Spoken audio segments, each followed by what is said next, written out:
got Glenn Parkinson, historian and author, and I'd like to welcome you to the program. Thanks for being here again. We love to see you, and you have always some interesting things for us.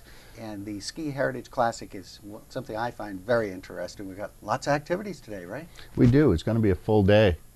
We're beginning at 10:30 in the base lodge. We have an exhibit of some antique equipment and patches and things like that. Should bring back a lot of fun memories for people here at the Loaf.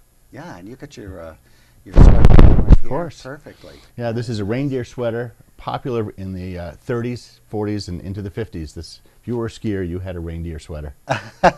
Well, I was showing you my stretch pants. If you were a skier, you had these awesome stretch pants. That's true. Right. That's true. Yeah. Yeah, that's a classic. Now, there's going to be a photo with all the folks that will be dressed up in hopefully sweaters and things of the period. What time and where is that going to be? We'll do that at 3 at the beach, just outside of the base lodge. As you said earlier, this is our 6th main Heritage Weekend, and this will be our 6th group photo. And all of the photos are up on the Ski Museum website, and it's really fun to see what people show up with. There's a number of people that show up with something new, meaning old, each year. And so it's always fun to see. Oh, it's great. I haul that stuff out, and I understand that sometimes I even use some of the exhibits from the museum and wear some of those. Yeah, yep. Some of the props, some of the skis show up outside, and it's just a lot of fun to show people where the sport came from, and that while it's changed a lot, it's really the same. Right. Just getting outside, having fun in the winter. In your research, what have you found to be the most interesting in all of your research of skiing? What have you found to be something surprising and interesting in your research? Is there anything that stands out in your mind? Well, yeah. Actually, I've been thinking a lot lately about why we ski. And the reasons that we ski are the same as what we did 100 years ago. You know, the beauty, the thrill. Even though skiing is an individual sport, there's a lot of friendliness and friendship associated with it. There's always a thrill. And I actually brought with me a book. This is called The Winter Sport of Skiing, and this was the first book published in North America. And it was published in Portland, Maine in 1905. And I just wanted to read a couple quotes from this. It answers your question, actually. 1905, Theo Johnson wrote, "Skiing in these days is taken up more for the pure, healthful fun of it than for its utilitarian possibilities." This was a period when skiing had been a way to get around in the winter, just utilitarian, make it useful. But this was a period when it started to transition to, hey, that's kind of fun, you know? Ian earlier was talking about using skis to travel.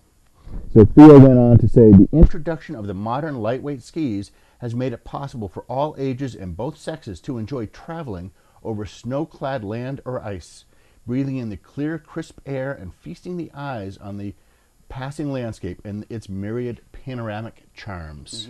Isn't that what we're doing today? And it is. And that was written in, what, 1905? 1905. And so they weren't that light of a ski.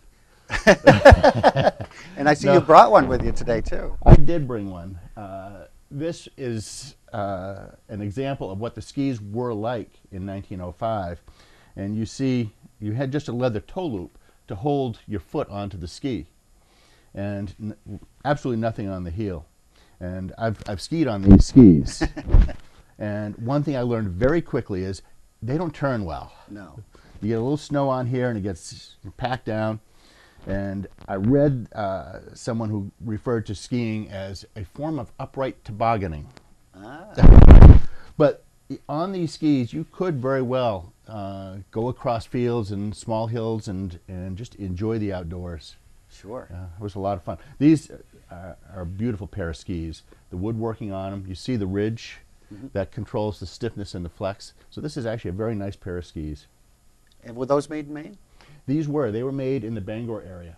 Oh, so we had a lot of ski manufacturers back in the 1900s. Huh? We did, and that's a focus of the Ski Museum of Maine, is the Made in Maine exhibit.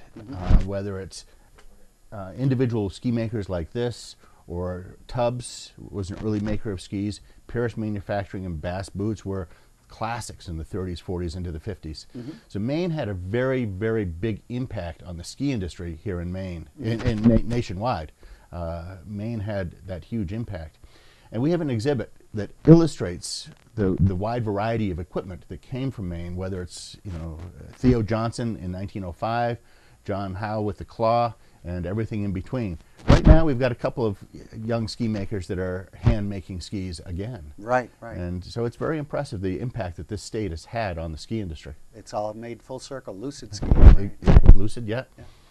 Well, we're going to take a break.